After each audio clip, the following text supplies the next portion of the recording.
Hello, and welcome to the Credit Recovery Introduction video. What this video hopes to accomplish is to help you get started on your credit recovery course.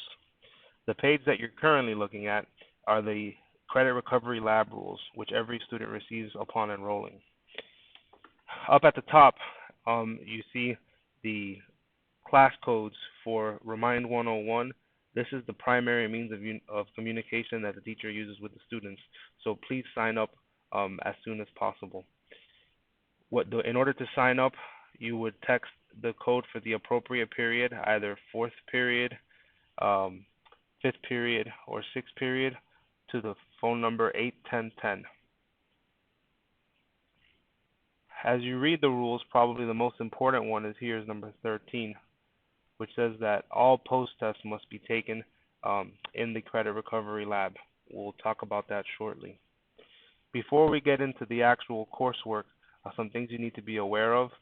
The NCAA does not recognize credit recovery for eligibility purposes, so if you plan on playing collegiate athletics, you need to let the supervisor know immediately, because any credit you receive through credit recovery will not count in order for collegiate athletics.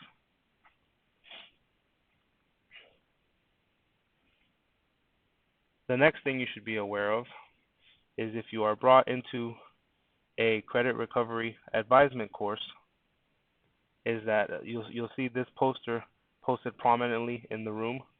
What this informs you is that when you are put into credit recovery, this is your new advisement class.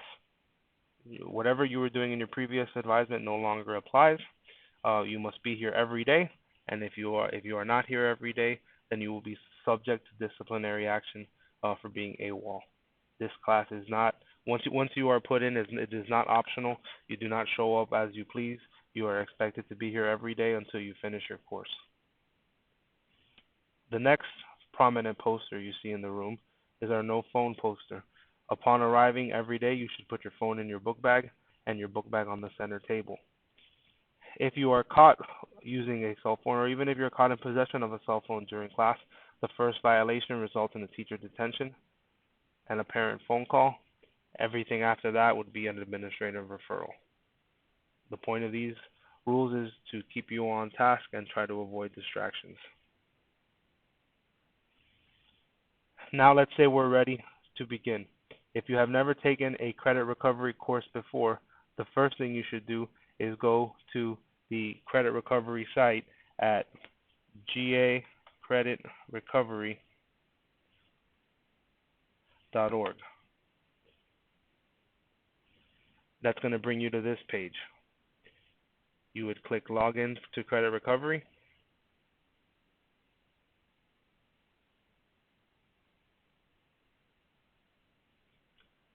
And you would see a page that looks like this. You would click Register for a student account and fill this information out. This is if you've never taken credit recovery before. What this will do is it will generate a username, and you will use that username to fill out your credit recovery contract.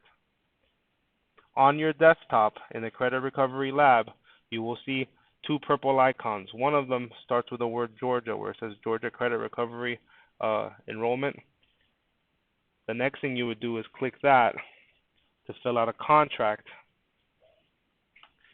that says that you agree to the rules that you saw here on the first page. It says that you will agree to abide by the rules of the Credit Recovery Lab. Okay. This will also allow you to let the teacher know what course you intend to sign up for. Okay.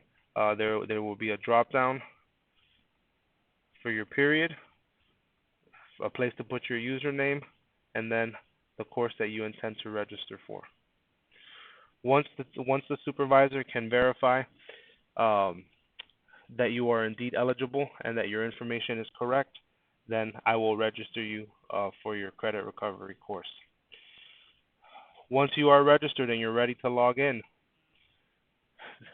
this is what the first page will look like.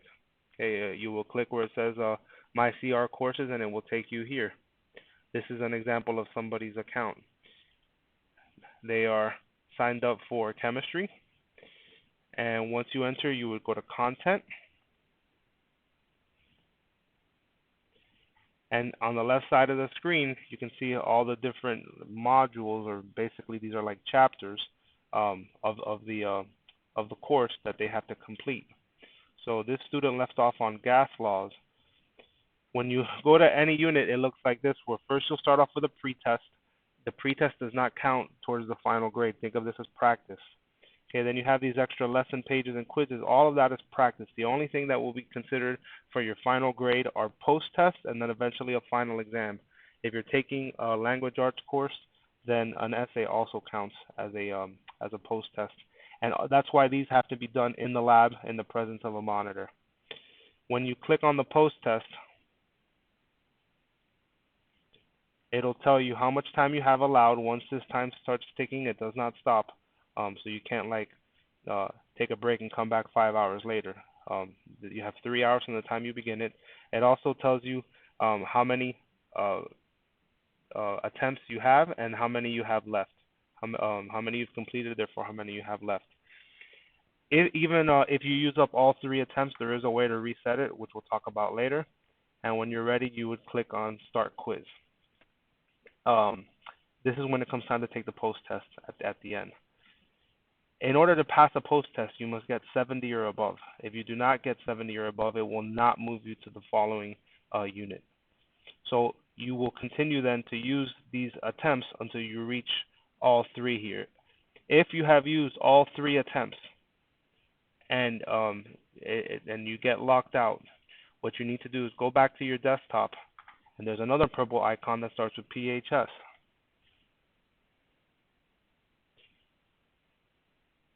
That will take you to a page where you're going to ask for a reset. You will click Reset Needed. You will type in your name, and then you would put in the period. Let's just let's say teacher, and let's say this is period 4. And then it'll ask you what course are you taking. So this was like chemistry B. It'll say what's the name of the test, gas laws, and then I would click submit. That's if I needed a reset. But even if you are able to pass the test, and let's say you get 70 or above, you would still come to the exact same page, but now you would click completed. Okay, anytime you finish a test, if you pass it, you score 70 or above, come and fill out the same exact form, but just put completed. This allows me to monitor your progress and know how close you are to completion at all times. Thank you for watching this video. If you have any more questions, please send me a remind, and I will try to help answer. I can answer your questions on an individual basis. Thank you.